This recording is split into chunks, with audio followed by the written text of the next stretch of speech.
तो जो तस्वीर आप देख रहे हैं राज्य की पूर्व मुख्यमंत्री मायावती की तस्वीर है। इन पर अक्सर आरोप लगते हैं कि इन्होंने करोड़ों करोड़ रुपए खर्च कर दिए पत्थरों पर, यानी पार्क के निर्माण पर। एक बार फिर से मसला है करोड़ों के खर्च का। जी हां, 86 करोड़ के खर्च का। लेकिन इस बार ये खर्च किसी पार्क में नहीं, बल्कि खुद मायावती ने अपने बंगले पर कर डाले। तो इसी पर है हमारा आज का खास कार्यक्रम। आइए शुरू करते हैं।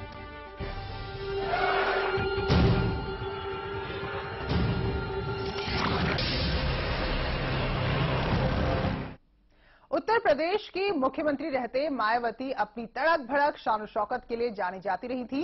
गद्दी गई, इसके बाद भी उन्होंने अपने वैभवपूर्ण जीवन का पूरा इंतजाम कर लिया था।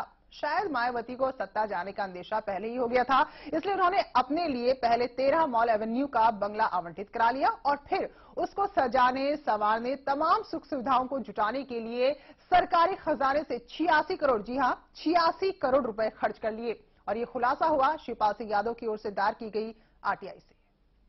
आरटीआई से बड़ा खुलासा, एसपी ने फेंका फिर एक पासा, माया के बंगले पर उठाए सवाल, राजनीति में मचा फिर नया बवाल।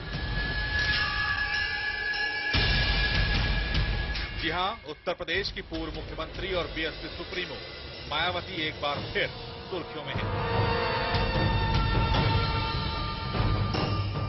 इस बार सुर्खियों की वजह उनका बंगला है। मायावती जब 2007 में यूपी की मुख्यमंत्री बनी थी, उस समय उनके बंगले को संवारने का काम शुरू हुआ था, जो उनके कार्यकाल के खत्म होने तक चलता रहा। इस बंगले को संवारने में कितना धन खर्च हुआ है, ये जानने के लिए एसपी सरकार के वरिष्ठ नेता और मंत्री शिवपाल सिंह यादव ने आरटीआई के तहत आवेदन किया था। शिवपाल सिंह यादव ने यह आरटीआई उस समय दाखिल की थी जब वो नेता प्रतिपक्ष थे और यूपी में मायावती मुख्यमंत्री थी।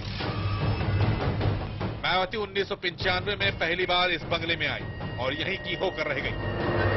लखनऊ में 13 मॉल एवेन्यू का बंगला 5 एकड़ में फैला है और इसकी 4 दीवारी 20 फीट ऊंची है। पहले यह बंगला महज 2.5 एकड़ में था। मायावती के मुख्यमंत्रित्व काल के दौरान बराबर के प्लॉट पर बने गन्ना कमिश्नर ऑफिस को गिराकर इसमें जोड़ दिया गया। एसपी ने इसे सरकारी धन का दुरुपयोग बताते हुए जांच कराने की बात कही है। भूतपूर्व मुख्यमंत्री की ये इससे ज्यादा असंवैधानिक और अनैतिक उनका क्या पक्ष हो सकता है कि वो उत्तर प्रदेश की जनता का पैसा इस तरह से लूट लिया, तो वो समझती हैं कि वो दिल्ली चली गई हैं तो अब कोई कार्रवाई नहीं होगी। समाजवादी सरकार कार्रवाई करेगी, जांच होगी और व्यापक जांच होगी। और इसमें जो अधिकारी शामिल हैं पंचम तल के, मुख्यमंत्री कार्यालय के, वो भी इसमें फंसेंगे, बचेंगे नहीं। मायावती के इस आलीशान बंगले के कमरे और बाथरूम को दर्जनों बार तोड़कर बनाए जाने की बात भी सामने आ रही है, जिसकी वजह से इसकी लागत बढ़ गई।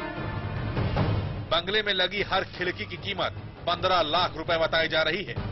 खिड़कियों और दरवाजों में 15 बुलेट प्रूफ शीशे लगाए गए हैं, जिनमें एक बुलेट प्रूफ शीशे की कीमत लगभग 15 लाख रुपए बताई जा रही है। बंगले में एक भव्य स्विमिंग पूल भी है। सुरक्षा के लिए यहां सीसीटीवी कैमरे भी लगाए गए हैं। बिल्डिंग में एक कॉन्फ्रेंस हॉल, एक सिक्योरिटी रूम, गैरेज और ड्राइवरों के कमरे हैं।